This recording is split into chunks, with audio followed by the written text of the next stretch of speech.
বাঁকুড়া জেলার তিলুরি গ্রামে ঐতিহ্যবাহী স্টার ক্লাবের ব্যবস্থাপনায় ও বিবেকানন্দ শিশু বিদ্যাপীঠের সহযোগিতায় গভীর উৎসাহ ও উদ্দীপনার মধ্যে দিয়ে রবিবার 12ই জানুয়ারি বীর সন্ন্যাসী স্বামী বিবেকানন্দের 162তম জন্মোৎসব পালন করা হলো।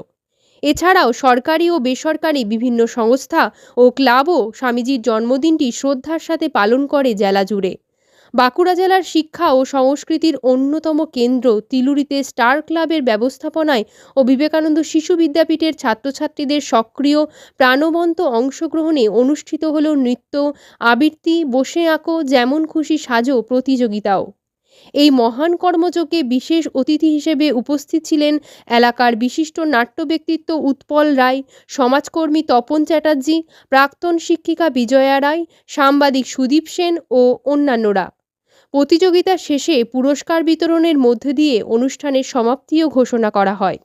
স্বামী বিবেকানন্দের একটা চটি বই নেই কিন্তু অনেকের কাছে আমার মনে হয়, তাহলে ওই যে পাঠ্য পুস্তকের সাথে যদি বাড়িতে একটা ছোট বই রাখা হয়, এই যে ছোট ছোট বাচ্চাদিকে যে স্বামী বিবেকানন্দ কে ছিলেন, কেন আমরা জন্মতিথিগুলো পালন করি, আমরা কেন মূর্তিগুলো স্থাপন করি, যে রাস্তার মাঝে যখন ছেলেরা স্কুল যাবে, খেলা করতে যাবে, মাঠে যদি থাকে দেখবে যেটা বিদ্যাসাগরের মূর্তি। বিদ্যাসাগর কে ছিলেন না বর্ণ পরিচয়ের সত্তা, তেমনি স্বামী বিবেকানন্দ কে ছিলেন সারা বিশ্ববাসীর কাছে ভারতবর্ষে মানুষকে এবং ভারতবর্ষকে তিনি কিনেছিলেন।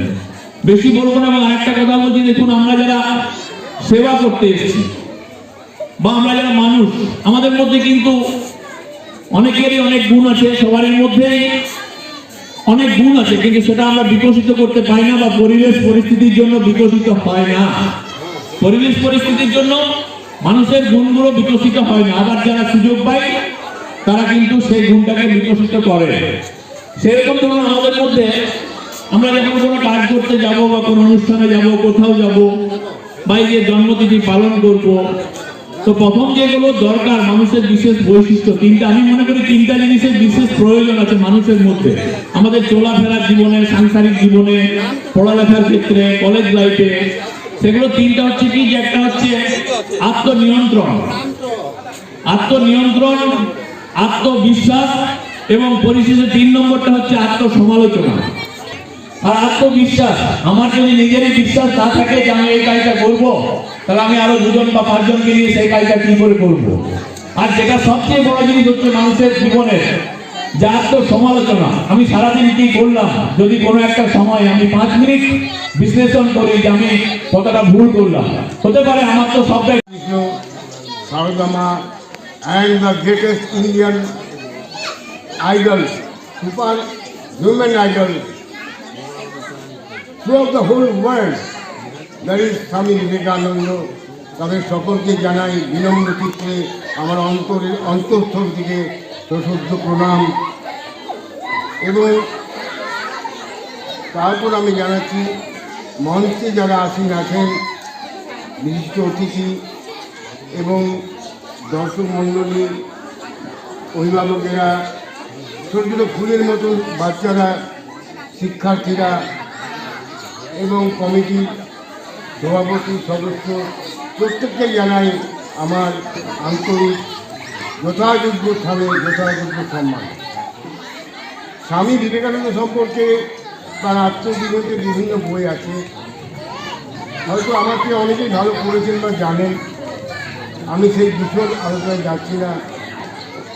তবে স্বামী বিবেকানন্দ একদিন তার সাংসারিক জীবনে অনেক টানাপোড়েন চলেছিল, তখন তিনি রামকৃষ্ণকে প্রথম তিনি অতটা করতেন না, তারপর রামকৃষ্ণ টানে বিবেকানন্দ একদিন বললেন যে আমার বাড়িতে এই অভাব। রামকৃষ্ণ বললেন তুই মাকে দিয়ে বল। রামকৃষ্ণ মায়ের কাছে গেলেন, বললেন মা বিদ্যা দাও, ভক্তি দাও, জ্ঞান দাও। ফিরে এলেন, ফিরে বললি, হ্যাঁ বললাম। কি বললি? না মা বিদ্যা দাও, জ্ঞান দাও, ভক্তি দাও। রামকৃষ্ণ যাচাই করে দেখছিলেন বিবেকানন্দকে, তার তমগুণ এইরূপ রামকৃষ্ণ। যাই হোক, রামকৃষ্ণের বাড়িতে যা তো চিন্তা করেছিল, আমাদের যে সনাতন হিন্দু ধর্ম, আমাদের ভারতবাসীকে নেটিভ বলতো, প্রাচ্য দেশীয় পাশ্চাত্য।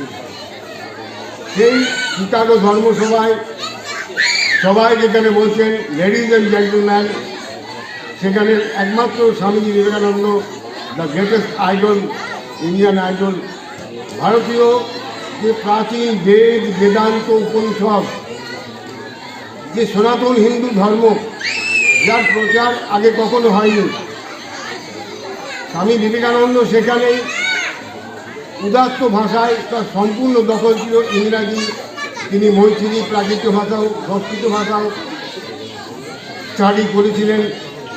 তিনি প্রাঞ্জল ভাষায়, যেখানে তাকে সময় দেওয়া ছিল কয়েক মিনিট মাত্র, সেখানে তিনি দীর্ঘ সময় ধরে বক্তৃতা দিলেন। সনাতন হিন্দু ধর্মকে সোশিও রিলিজিয়াস একটা রিভলিউশনারি ফিগার